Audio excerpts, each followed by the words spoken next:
This area of hills and glens just north of Moniaive is full of hidden dips and caves and rocky crags. It's ideal for someone who's on the run to hide out in. In the 1680s, supporters of the Presbyterian Church in Scotland were persecuted by soldiers of the Scottish Parliament. They could be shot on sight if they were caught and refused to swear allegiance to the king. These supporters of the Presbyterian Church were called Covenanters, and these were the killing times.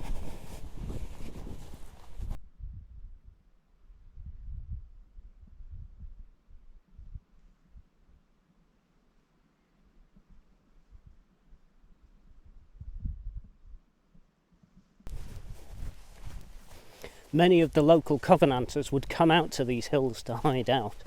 The local laird was supportive of them, but not openly so he was able to keep his position as local magistrate.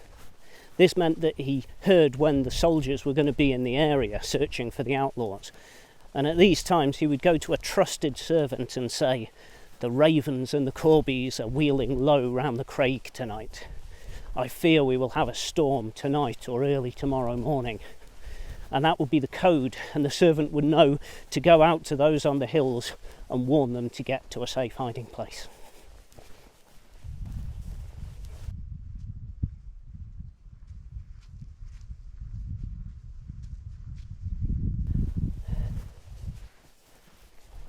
It is ridiculously hot today. We don't often get weather this hot in Dumfries and Galloway. It is fantastic, but I'm not used to it.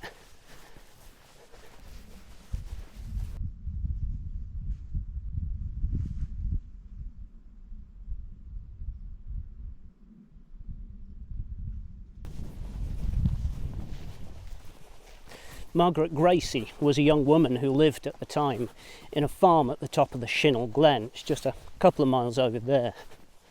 She was brought up Presbyterian and supported the Covenanters. So she would collect food and take it up to the men hiding out in the hills. She was close to a young man who lived in a neighbouring farm, but he wasn't a Covenanter. So when he asked her to marry him, she said that she would not marry him until he became another man, but that her prayers would always be with him.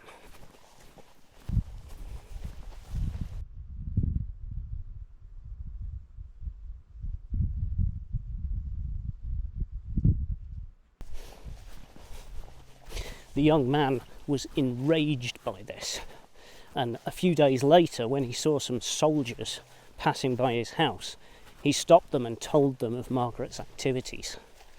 They went round to her house and found her baking some cakes.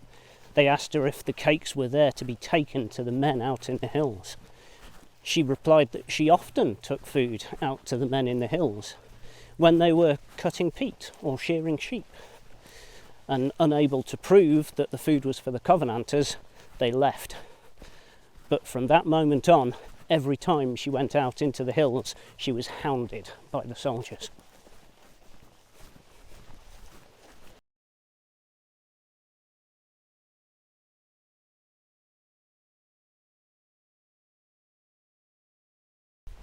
She would try to avoid capture by pretending to be collecting wood. At one point, a dragoon who was chasing her was caught in a bog and died when his horse fell on top of him. She was once caught in a church at a secret meeting of Covenanters. The soldiers trapped everybody they found in a barn and held them there so they could take them to the dungeon at Drumlanrig Castle the next day. But a group of local farmers found out about this, armed themselves with whatever weapons they could, mostly scythes and hay forks. They ambushed the soldiers the next day and freed all of the prisoners. She was once caught by some soldiers, but refused to give her name. They cut off her ear as punishment for refusing to answer their questions. She was left bleeding on the hillside to die, but she once again survived.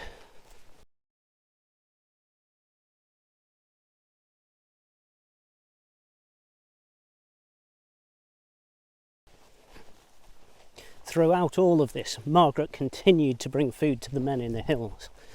Eventually a large gathering of Covenanters was arranged in a hollow on a hillside that's just behind me called Whig's Hole. They'd set sentries on top of the hill in case they were caught, and sure enough the soldiers found out about the meeting. As soon as the sentry's warning was heard, the Covenanters ran for it. But this time, the dragoons, as soon as they came in range, loosed a volley of shot into them. Many were killed, including Margaret Gracie and a man named George Allan.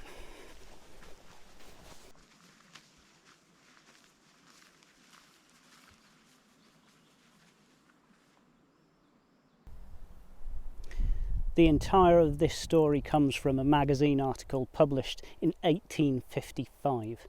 It's impossible to know how much of it is historical fact and how much is Victorian elaboration, but certainly historical fact tells us this was exactly the sort of persecution that the Covenanters suffered in this period in history. In 1857, this monument was erected, dedicated to George Allan and Margaret Gracie. It's erected on a corner of 3 parish boundaries, and there was supposed to be a cairn of stones here before this monument was put here. It's known as Allans Cairn, and it is directly on the line of the Southern Upland Way.